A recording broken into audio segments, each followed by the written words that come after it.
Boy, that Bruno guy certainly is a recluse. Uh-oh, I talked about Bruno. What are you gonna do, huh? What are you gonna do?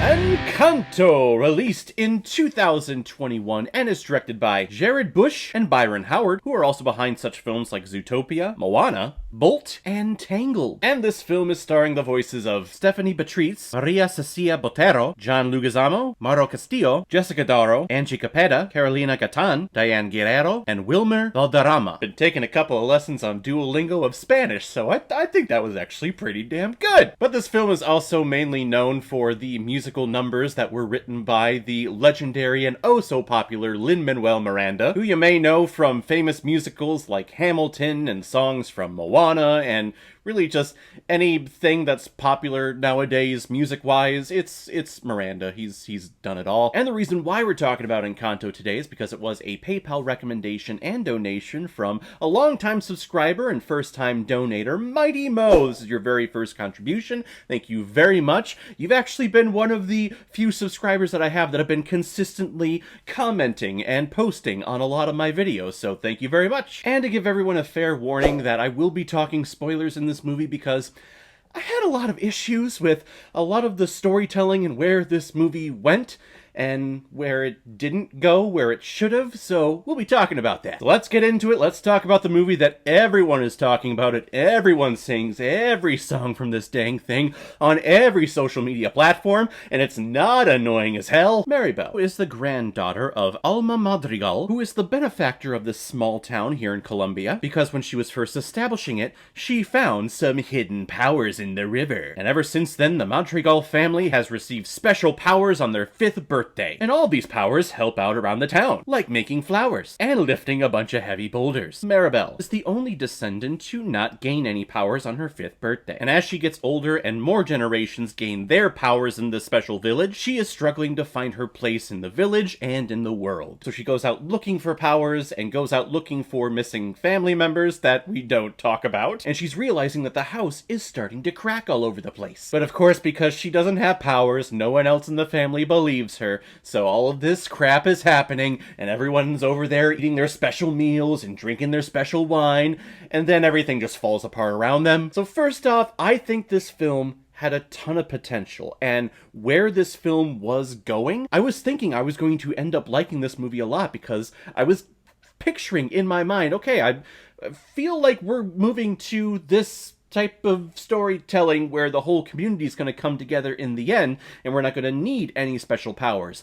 and that would be very powerful. That's the main message of this movie, is that you have strength in community. You only have so much strength by yourself, but when you're with people, when you're with family, and when you're with people in your community and you all band together, that's where the real strength and that's where the real power comes from. And I was looking forward to having a very emotional ending with this film, and then that didn't happen, because they're hitting all of the bullet points that you do with that type of storytelling, but then in the end the house comes back alive and gives everyone their powers back.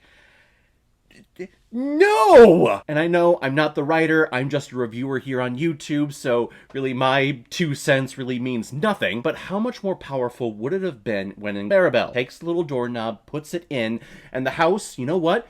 Doesn't come back alive, and the door just opens, and everyone in the community is sad at first, but then they realize, like, no, actually the house, the real house, and the real power is you standing right next to me, and you holding the door for me, and you over there, and you over there. We are the power. We are the village. I think that is just so much more emotionally beautiful than what we got here. But no, everyone just has their powers back, and it's okay. Trying to teach our children that, oh, when you work hard, you're always going to get that reward at the end. And that's not how life works. Sometimes you work your butt off, and there is no reward. But sometimes the reward that you get is kind of like self-reflection and realizing that, you know, I accomplished something, and I've connected with people, and that's where the power truly is. That message would have especially been very, very powerful, especially in this time, in the last 2.5 years, this time of COVID, where people people are physically separated from friends and family members who live out of state or live down the road and you can't get together with everyone. You see where I'm coming from, where it's like this movie had so much potential, but then what we got was just a neutered down version of a stereotypical Disney, oh, happy ending type story. And it's sad. It's just really freaking sad. And I like Lin-Manuel Miranda. I really do. A lot of his music I absolutely love. Hamilton, of course, is the gold standard. He did a terrific job directing Tick, Tick, Boom, and his musical sensibilities with that was fantastic. I like most of the music in Moana. While the rhythm and the tunes are catchy, the lyrics and the vocal performance, let me emphasize that more, the vocal performances of these songs, and really just of these characters in general, is terrible in this movie. The opening number where Mirabel is taking us through the village and telling us who the important people are, I can't understand a word she is saying. And that's not from a culture aspect, that's from a diction concept. The entire time I am struggling to find just one word that I can make out in the entire song. And I'm one person, I'm not that great with lyrics to begin with, but my wife, who is a professional vocalist, a professional musician, turned to me. She does this shit for a living. Turned to me and said, I didn't understand a word that was sung in that opening number. When the professional doesn't understand it, you know it's bad. And I think that's the biggest problem with this movie. It's that, hey, we have Lin-Manuel Miranda. We have this name that we're just going to stamp all over this movie, and because we're stamping it, that's just gonna make this film automatically great. It's like if you take Meryl Streep and you put her into a movie, it's automatically gonna be nominated for an Oscar, or at least she is. That is what has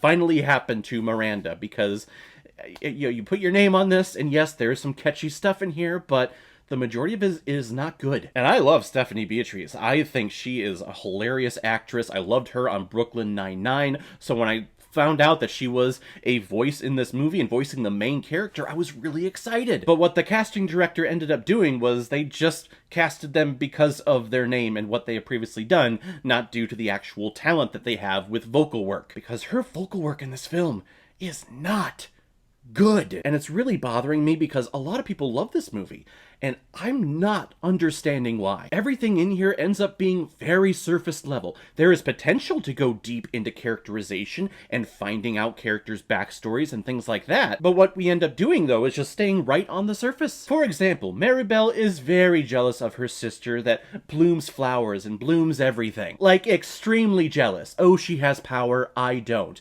And in the middle of this movie, she goes to confront her and is talking about how angry she is that she has everything and she has nothing. And in their spout between them, the sister realizes, whoa, my powers have actually doubled and I can do more with my powers. And then all of a sudden, the two sisters are happy, goody two-shoes with each other. That has never happened in the history of the world. Someone who is jealous of someone else, and when that someone else has gained more power or gained more of the thing that is making that other person jealous of them, never has it happened where that person who is jealous is totally okay with the person that got more. That has never happened in the world. But here it is, the spouting, oh, I hate you, I'm so jealous of you. Wow, I can do more with my powers. Really? Oh, we're best sisters now. Bullshit. And also for a movie that you're not supposed to talk about Bruno, they talk about Bruno quite a lot. I like John Leguizamo, I like his voice, and he actually does the best vocal work out of anyone in this film. But really the character of Bruno doesn't really come into play really at all. Like, oh, I see the future, and something could possibly happen with you. But that's all he really does. He doesn't do anything else. I just did not like this movie. And I'm sorry, but Abuela is the villain of this movie. I know they give us her backstory, and she went through a lot of trauma. She lost her husband. He was murdered right in front of her eyes. It's a terrible backstory. I get it. That does not make her the villain of this movie, though. She is ignoring and repressing Mirabel at every chance she can, but because Mirabel doesn't have power and doesn't have the privileges in this family and in this village, she's ignored. Abuela is by far the villain of this story, and I wish she would have gotten her comeuppance. I don't know, maybe I was just getting angry at the end of the movie, but I wanted to see, like the mob go after her, so I don't know, I'm sorry. In my opinion, Encanto is not as great as everyone is making it out to be. Yes, some of the tunes are catchy, but the vocal work, where this story goes, the message of this story is surface level. It's basic. It's boring. So much potential to go deeper and to hit everyone emotionally. Hit me emotionally, I guess, if I'm just speaking for myself. And it doesn't do that at all. This film is nowhere close to anything great that Disney Animation has done in the last, oh, hell, in the last 10 years, in the last 20 years. I'm gonna give Encanto 2 out of 5 Blu-rays.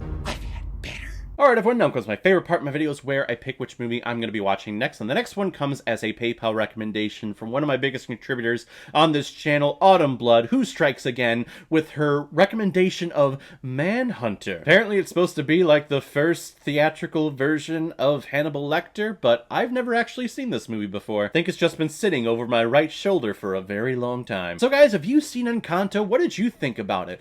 Am I completely off base? Am I completely wrong with my assessment? Even though that's just how I felt while watching it. But whatever you thought about the movie, please comment below and let me know what you thought. And as always, if you like what you see here, if you like my take on movies, then hit the subscribe button and make sure you hit that bell.